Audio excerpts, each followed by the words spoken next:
Hi guys, and welcome back to my channel. Now if you watched last week's video where I made this corset, I really wanted to do a underdress kind of thing, and I didn't just want to make a dress that only is for wearing underneath that specific corset. So I wanted to do a dress that works on its own but can also double as an underdress, undergarment for this corset or any other corset. And I really liked how I styled my corset in the videos at the very end of last week's video. So I went ahead and actually adapted the skirt that I was wearing there, the mini skirt, and made it into a really cute kind of gathered up here in this area raglan sleeved, puff sleeved corset waist dress. I don't know how to describe it, but I think it's gonna look really cute underneath the corset. My mock-up, which you can see right here, it doesn't have the skirt part on because I don't have to redo it since the pattern is already out. So I sampled the rest, put the corset on, and that is what it looks like, and I think it really looks super cute. Since I used raglan sleeves, you can't see the seam at all. It's right here hidden in between all of the folds, which is super convenient since it follows the organic gathers that I did through the elastic band right here. So I felt like this was a really good option for an underdress. Now, since I really want this to be a dress that you can wear on its own as well, for this video I'm actually gonna show you how to make it wearable on its own, and I'm gonna tell you what to do in order to make it an undergarment only. For example, I'm gonna add some boning into the waist part. Obviously, if you want it to be an only undergarment, don't add the boning. So I have my waist pieces, for example, here with boning in them. That's just what I am doing because I want this to work separately as well. And I am not planning on wearing this for like a whole lot of time anyway, so I'm fine with that. So anyways, let's get started. So I have my pattern right here, and I'm actually gonna work with pastel rainbow chiffon. So it's gonna be see-through, and I'm gonna wear it with an underdress, like a slip dress kind of thing, or anything else. The bottom part is going to be covering, so it's just the upper part. You can literally just wear a skin colored top or a white top or whatever you like, a bra if you care, like it doesn't really matter, but it's going to be see-through, so you better put something on, I guess. Or not, I don't care. The thing with this fabric though is that you're obviously also going to see all of the seams that you put into your garment. So I'm mostly going to work with French seams, which is a neat little method to hide the raw edges of your seams. And I'm also going to use some bias binding for areas where I am not going to do the French seams, or I'm not able to do the French seams. So those are the two things. If you don't care about any of that, you can literally just use a serger to finish the seams. And the first thing that I'm going to do is to actually finish my waist piece. As I said before, I already finished the back pieces with the boning channels and then the boning inserted already. And I also drew on the guidelines for my front waist piece and just fixed it in place with some needles because the chiffon is very wobbly. Like, be prepared if you're working with chiffon. Chiffon is not an easy fabric, so you might want to resort to another fabric if you're more on the beginner side. Like a light cotton would work perfectly as an undergarment as well, and also as as a cute little summer dress. But I wanted to use this very cute rainbow chiffon that I have right here, so I have to work with that fabric now and with all of the cons that come with it. So I'm gonna use some bias binding. I don't have my color right here now, but basically I have some pre-made bias binding, which I'm just gonna fold in half, put next to the line that I drew on, and stitch it in place left and right of the bias binding so that it is a boning channel and I can insert the boning. Obviously in the center, I'm actually gonna place it at the center, not left or right of the line, but I'm gonna work like that for the other channels. And after that, we can insert the boning.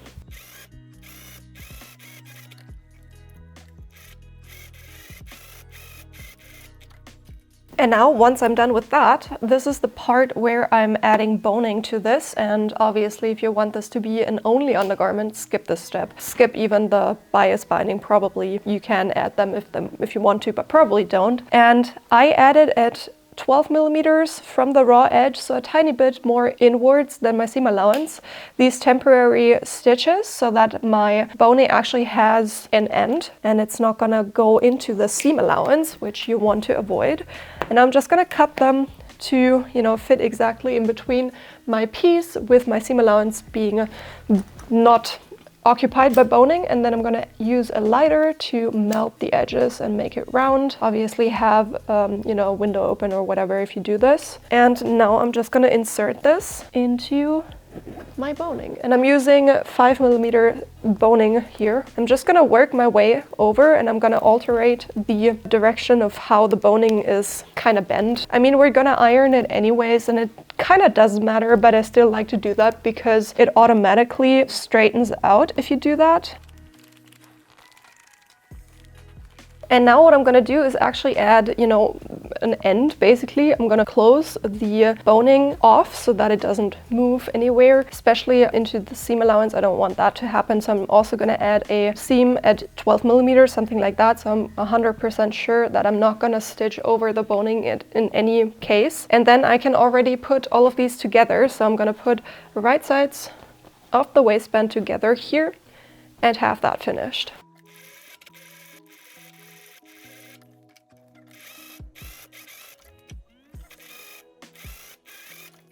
Okay, with the underbust corset more or less done, I can put this aside and continue with the front and the back. And the front and back basically work the same. So you have your front or back piece. The front piece lays on fold. And it is this very big piece because we're going to gather it up here and down here to fit and to have the nice folds. So these are the raglan sleeves that we're going to work with, this right here. So the raglan basically has, you know, one part of the neck seam as well attached to it. That's the difference to a normal shoulder seam. Usually it would go like this, have the arm's eye and then have a separate sleeve, but with the raglan the sleeve goes into the shoulder seam. So I want to do French seams here, so I'm going to put wrong sides together and sew at, you know, 3 millimeters, something like that. Then we're going to cut away the seam allowance, flip the whole thing and top stitch again so that we encase the seam allowance. That is what a French seam looks like, or how it's done, and we're going to do that throughout the whole seams that we're going to do in the upper area. So let's get started. I'm going to put wrong sides together, match up the sleeve notch right here,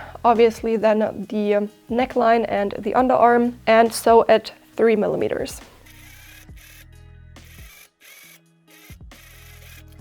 So that's the seam right here. The seam allowance is already super tiny, but I'm still gonna cut away a tiny bit more because from my experience, it's just easier to cut the seam allowance short now instead of having to cut these teeny tiny fibers that peek through the French seam. So I'm just gonna cut it down to, what is that, 2 millimeters maybe? And then I like to iron the seam in one direction first. I'm gonna iron into the sleeve. It doesn't really matter which side you iron it towards, because once you've done that, it's just easier to iron the encased seam basically. And now we're gonna stitch at 5 millimeters, encasing the raw edge of the seam. And that's how I'm gonna do all of my seams at the torso area. So I'm gonna do the same thing for the back piece. You can put the back sleeves onto your back pieces already, same way. It's just 2 back pieces, that's all. And obviously the other side of the front as well, and I'll be back once, you know, back and front are completely done. So I'm gonna put wrong sides together of the sleeve seams and do another French seam right here, the same way as I also did the other French seams. And then I'll have like one complete upper bodice where we only have to put the side seams together. Okay, now the sleeve is put together right here. As you can see, I also did a French seam here. Before putting the side seams together, I actually want to finish the neck because I feel like it's easier if everything is still flat. So I'm gonna do a tunnel and then just insert an elastic, and for that the only thing that you need to do is just fold the piece. I do like 7 millimeters, 5 millimeters, something like that, twice so that you have a tunnel, and then you're just gonna top stitch closely to that fold, the inner fold line. That creates a tunnel, and you can then with a safety pin feed the elastic through. That obviously fits snug around your neck, not too tight, not too loose, so that it's comfortable.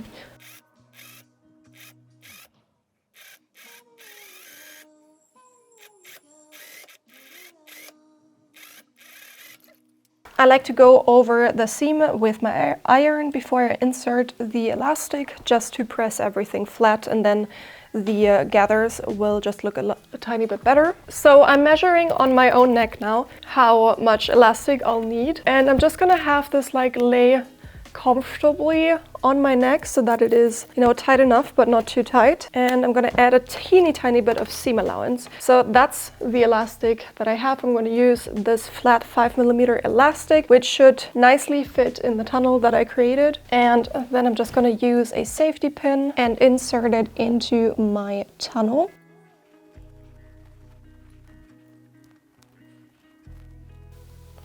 And I'm always keeping an eye out for the beginning of my elastic, because I want to catch it before it actually goes into the tunnel so that I can pin it down and I don't lose it. So like that, and now I'm just gonna pin it in place here. I'm gonna bar tack the elastic down once I'm done, but for now I'm just gonna use a pin, and this just holds it in place nicely, and I can continue putting the elastic through the whole neckline. And once I'm done, I'm also gonna pin the other end to my fabric. And that is basically already the neckline done. And with the neckline done, I'm going to close the side seams, also with a French seam. So wrong sides together, sew at 3mm, cut, turn around, and sew again.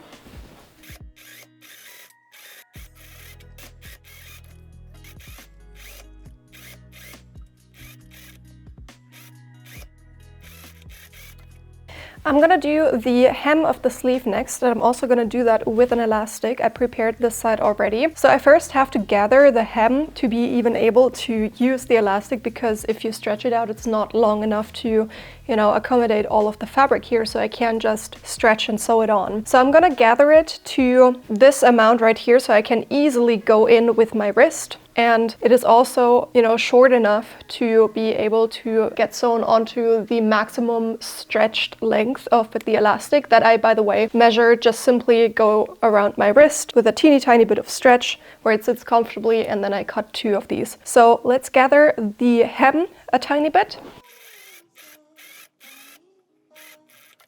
And as I said, I'm just gonna gather it so that my hand can fit through. So I'm gonna take the 2 bobbin threads and just gather it a teeny tiny bit. And if you already did the other side, you wanna probably match it up with the finished side. So let's knot the bobbin threads, or like all of the threads, so that it can't get loose anymore. And now I want to just have the gathers just sit evenly around my hem like that. And I'm going to use the elastic, put it right here, right on top of the seam, stretch and sew right over top.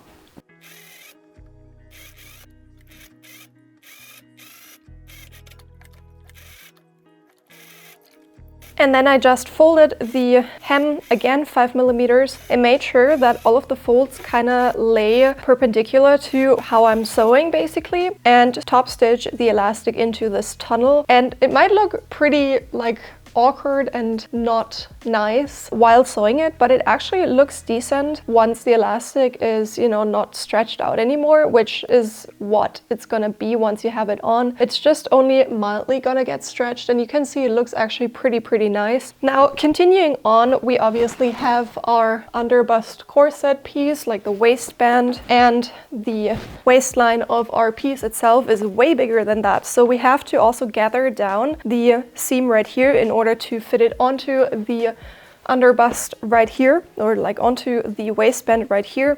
And from then on, it's basically just ruffling the skirt. So that's pretty easy, and we only have to put the zipper in. So let's gather this seam to fit the upper raw edge of our waistband.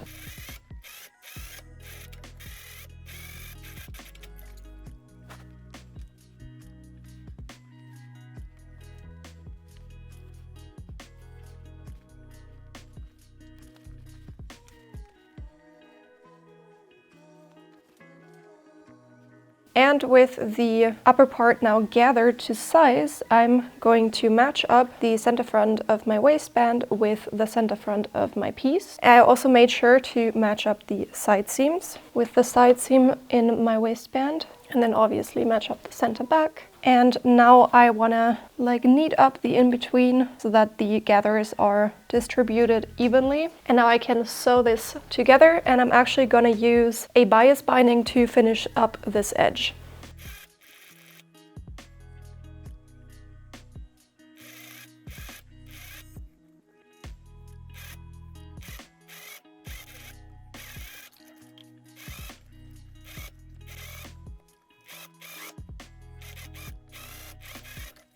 Okay, so now that the upper part of the dress is done, we can continue with the skirt.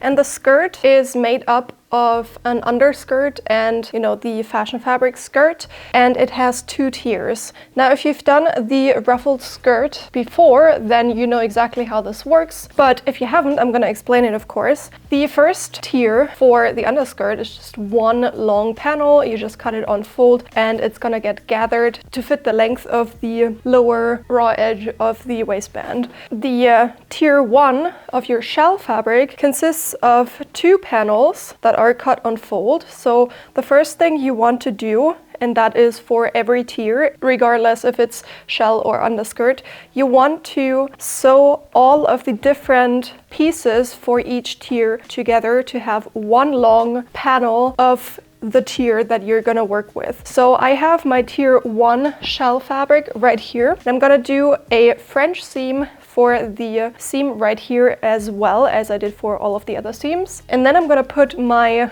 underskirt of tier 2 together and the shell of tier 2 as well. And you're gonna have like these long panels that we're gonna gather to fit the lengths of the tier above, basically. So let's get started and put all of the different pattern pieces together to form a long panel for each tier.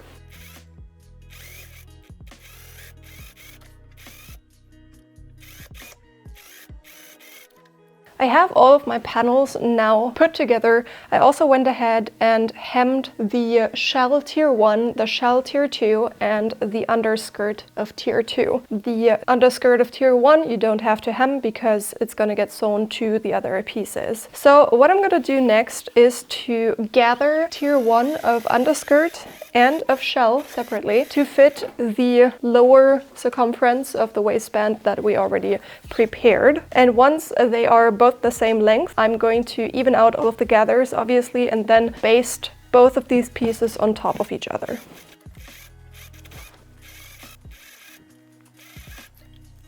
So with the first tier now done, I am going to repeat the same steps. So I'm also gonna gather the tier 2 up, but I'm gonna gather both pieces to the length of the raw edge of the underskirt of tier 1. This one right here is gonna get gathered up to this seam right here. The same with the shell of the piece. So you're also gonna gather this to fit the raw edge of the underskirt of tier 1. We're gonna baste them together again once they are the same length, and then we can sew them onto the underskirt of tier 1. So once the second tier is also done, we're actually gonna put the tiers together. So I'm gonna put right sides together, match up the center front. And since we matched the lengths of both panels, this should be as easy as putting, you know, 2 pieces, straight pieces together, like so. And then we're just gonna sew this together.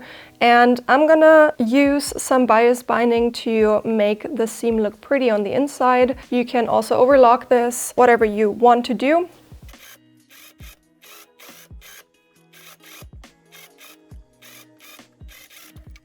And with the skirt now done, we can finally put the skirt onto the bodice. So I'm also just gonna match up the center front and then also the back and all of the in-between, like so.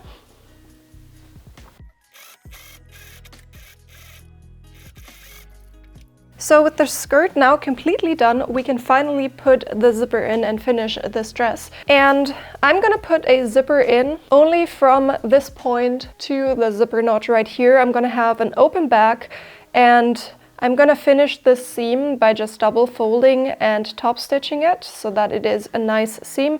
And then I'm gonna add a clasp up here so that you can actually close your neck. So you've probably seen me put in zippers plenty of times before. I'm just gonna open my inseam zipper and place it onto my piece right here. I wanna have this part right here above the plastic stopper.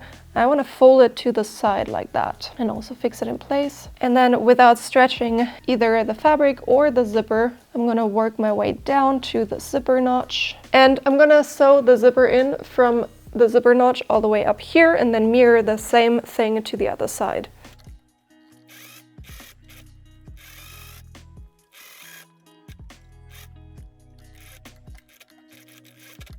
So let's check how it looks when everything is zipped up and see whether everything matches up. And you can see it really quite well does.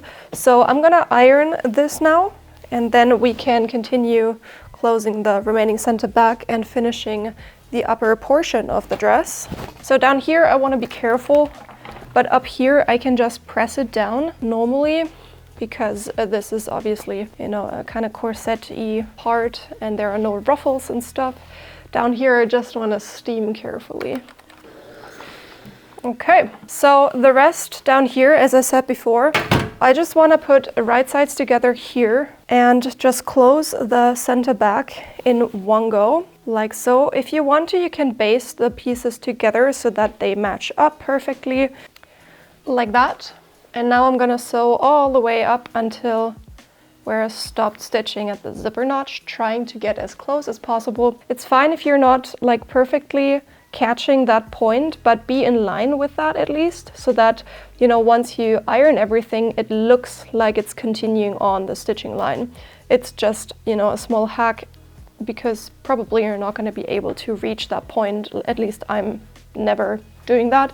I'm stopping like a centimeter or something like that before, but if it's in line with the stitching line, it just looks like it continues on and makes this perfect finish once ironing. So let's sew this together.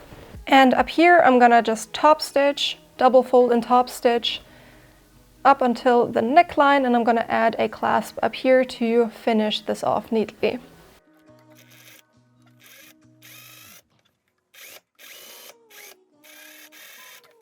And that's it for today's video. I hope you enjoyed, and I'm super excited to see both of the pieces actually combined, and then also the new dress separately from the corset, of course. If you haven't already, please hit subscribe down below and ring the bell so you'll get notified every time that I post. I post on Sundays, so you can keep an eye out for that. Also, comment anything down below. It would help me out tremendously because it pushes the algorithm and the video gets shown to more people who might be interested in topics that I cover. In the meantime, please check out my social media. Links to all of my social media are down below. I am doing short format content which cover like every week's YouTube video, and I'm doing like tips and tricks and hacks and stuff like that. So if you're interested in that, please hit follow on my socials. The most direct way to support me and keep videos just like this one coming is to actually head over to my Etsy store and purchase any pattern. The links to the pattern of today's video is obviously in the description box down below, as well as the one of the corset that I was showing you in the very beginning.